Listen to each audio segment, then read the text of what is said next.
Martial general Syed Asim Munir के Iran के army chief major general Mohammad Bagheri से मुलाकात। दो तरफा दिफाई ताल्लुकात मजबूत बनाने और इलाक़ाई सलामती पर तबादला ख्याल। फौजी ताउन में बेहतरी समेत मुख्तलिफ अमूर पर गुफ्तगू। फील्ड मार्शल सैयद आसिम मुनीर का जनरल स्टाफ हेडक्वार्टर पहुँचने पर पुरतफाक इस्तकबाल। फील्ड मार्शल ने वज़ीर आज़म के हमरा ईरानी सुप्रीम लीडर से भी मुलाकात।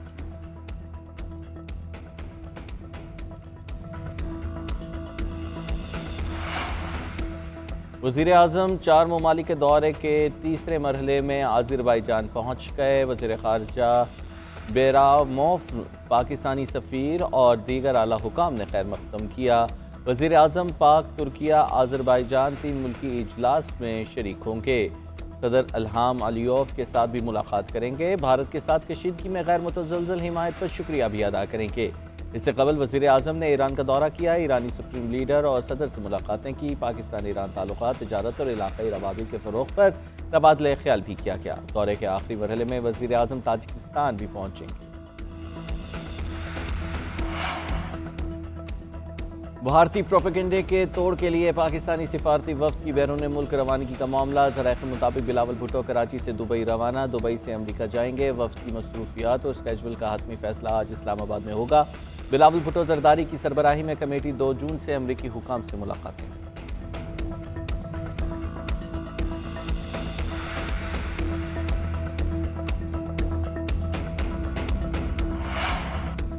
Field marshal general Syed Asim Munir तारीख के चंद अजीम जनरल्स में शामिल हैं। फील्ड मार्शल की दलेराना क़यादत की बदौलत अजीम कामयाबी मिली। एक्स सर्विसमैन की न्यूज़ कॉन्फ्रेंस। कहा, पाकिस्तान ने भारत को अस्करी और सिफारती महाज पर शिकस्त दी। कौम अपनी मुसल्लह अफ़वाज के शाना बशाना खड़ी है। Field marshal general Syed Asim Munir ने मुल्की दिफा को एक नई समत दी।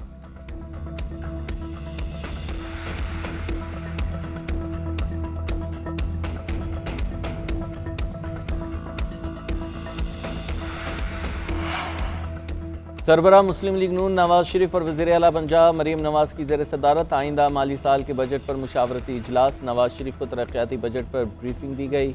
पंजाब के तमाम महकमों की जानिब से 2000 अरब के तरक्याती मनसूबे पेश किए गए। पंजाब का तरक्याती बजट 1100 अरब रुपए के दरमियान रखा जाएगा।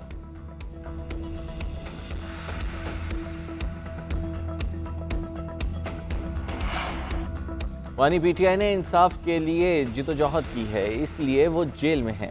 केस सुना जाएगा तो दुनिया देखेगी कि ये सियासी इंतकाम का मुकदमा है और उम्मीद है कि 5 जून को समाअत हो जाएगी। चेयरमैन पीटीआई बैरिस्टर गौहर का कहना है कि बानी पीटीआई 600 रोज से जेल में है। इंसाफ होता हुआ नजर भी आना चाहिए। अली अमीन गंडापुर बोले, 26वीं आईनी तरमीम के मुखालिफ थे, उसे रद्दी की टोकरी में फेंकेंगे। अदलिया आज़ाद होगी तो दुरुस्त फैसले होंगे। बानी पीटीआई पर कोई केस नहीं, उन्हें बेगुनाह जेल में डाला हुआ है। मैंडेट चोरी करने वालों को शर्म आनी चाहिए।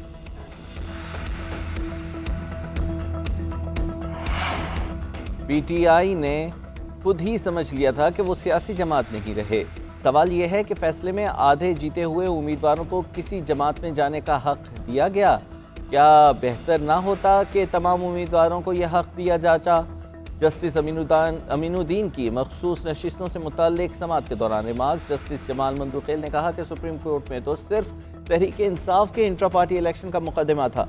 जस्टिस मुसर्रत हिलाली ने कहा कि सुप्रीम कोर्ट ने सिर्फ इंतखाबी निशान का फैसला किया था, पार्टी बरकरार थी। फैसल सदीकी ने दलाइल दिए कि इलेक्शन कमीशन ने सुप्रीम कोर्ट के फैसले पर अमल दरामद नहीं किया। केस की समाअत मुलतवी। कराची के शहरियों के लिए बिजली का औसत टैरिफ 39 रुपये 47 पैसे फ़ी यूनिट मुकर्रर। नेपरा ने फैसला अमल दरामद के लिए वफाकी हुकूमत को भिजवा दिया कि इलेक्ट्रिक के फ़ी यूनिट कीमत में 31 रुपये 36 पैसे पावर परचेजिंग कॉस्ट है। दीगर रकम अखराजात की मद में ली जाएगी।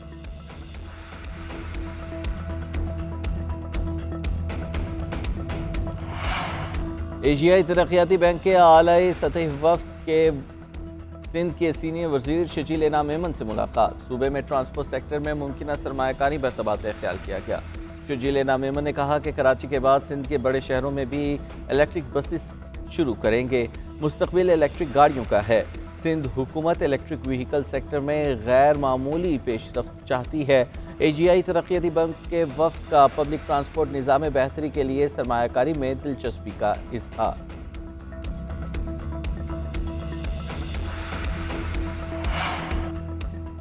कराची में एसएचओ पर 10 से जायद बकरे और सामान चोरी का इल्ज़ाम। मोमिनाबाद की रिहायशी मुतासरा खातून इंसाफ के लिए अदालत पहुंच गई। मौक़िफ़ अपनाया कि एसएचओ अनवर मेराज बगैर वारंट घर दाखिल होकर बकरे और सामान ले गया। अदालत का पुलिस रवैये पर इजहार अफसोस। DIG वेस्ट से जवाब तलब कर दिया। अदालत ने इससे कबल इंक्वायरी मुकम्मल करके रिपोर्ट जमा कराने का हुक्म भी दे दिया।